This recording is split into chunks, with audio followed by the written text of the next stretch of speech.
सबों को जय यीशु। प्यारे भाई और बहनों, पिछले एपिसोड्स में हमने माता बिलती के जितने भी रहस्य थे सभी के ऊपर मनन चिंतन किया। रोजरी माला के रहस्यों के साथ साथ इसके कुछ और जो महत्वपूर्ण जो कंपोनेंट्स हैं, जो महत्वपूर्ण भाग हैं, उसके ऊपर आज हम मनन चिंतन करेंगे। सबसे पहले हम जो जपमाला की शुरुआत करते हैं, रोजरी की शुरुआत करते हैं कि पिता और पुत्र और पवित्र आत्मा के नाम पर आमीन।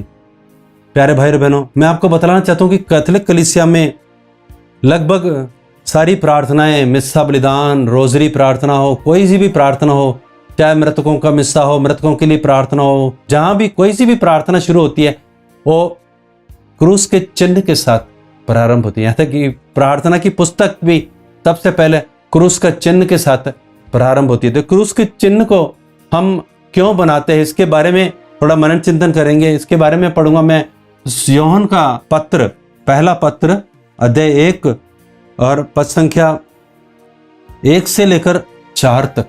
मुझे बहुत ये प्रिय लगता है और इसमें के बारे में बहुत क्लियर होगा कि हमारा विषय वह शब्द है जो आदि से विद्यमान था।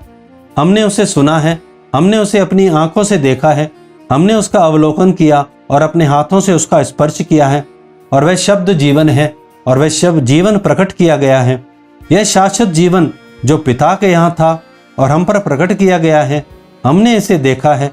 हम इसके विषय में साक्ष्य देते और इसका संदेश तुम्हें सुनाते हैं। हमने जो देखा और सुना है वही हम तुम लोगों को भी बताते हैं, जिससे तुम हमारे साथ पिता और उसके पुत्र ईसा मसीह के जीवन के सहभागी बनो। हम तुम्हें यह लिख रहे हैं कि जिससे हम सभी का आनंद परिपूर्ण हो जाए। प्यारे भाई और बहनों, यहाँ पर यूहन्ना के साक्षी के बारे में हम पढ़ते हैं कि ये यूहन्ना जो था वो ईश्वरीय जीवन में उसने सहभागी हुआ। ये यीशु और पिता और पवित्र आत्मा के बीच में जो जीवन है, शाश्वत जीवन, उसके उसने अनुभव किया। यीशु के साथ उसने अनुभव किया और ये जीवन जो उसके बीच में क्रियाशील है, जो उसके आनंद का कारण है, वो हमको भी बतला रहा है ताकि हम भी उस जीवन में सहभागी हो जाएं। प्यारे भाई और बहनों, पिता, पुत्र और पवित्र आत्मा तीनों के बीच में ईश्वर का जीवन क्रियाशील है।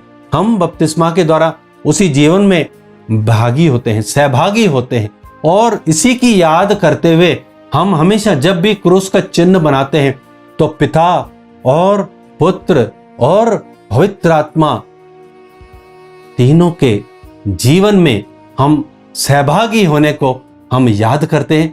और लिटरली हम जैसे ही चिन्ह बनाते हैं, हम अपने शब्द के द्वारा और अपने चिन्ह के द्वारा हम उस जीवन में सहभागी बनते हैं। प्यारे भाई बहन, इसीलिए पिता, पुत्र, पवित्र आत्मा के नाम पर इतना हम लोग बड़ी स्पीडली और मैकेनिकली बोल देते हैं, लेकिन वास्तव में इसका अर्थ देखा जाए तो वो पिता और पुत्र और पवित्र आत्मा के बीच में जीवन क्रियाशील है। एंड जो भी प्रार्थना हम करते हैं, चाहे हम रोजरी पढ़ रहे हैं अभी, तो रोजरी के वक्त भी जब भी हम प्रार्थना शुरू करते हैं तो हम रोजरी बोलते वक्त भी, माँ मरियम से भी प्रार्थना करते वक्त भी हमें सबसे पहले उस त्रिएक ईश्वर के जीवन में सहभागी होके उनके साथ जुड़ करके हमें प्रार्थना करना है और इस प्रकार हमारा आनंद को परिपूर्ण करना है। आमीन।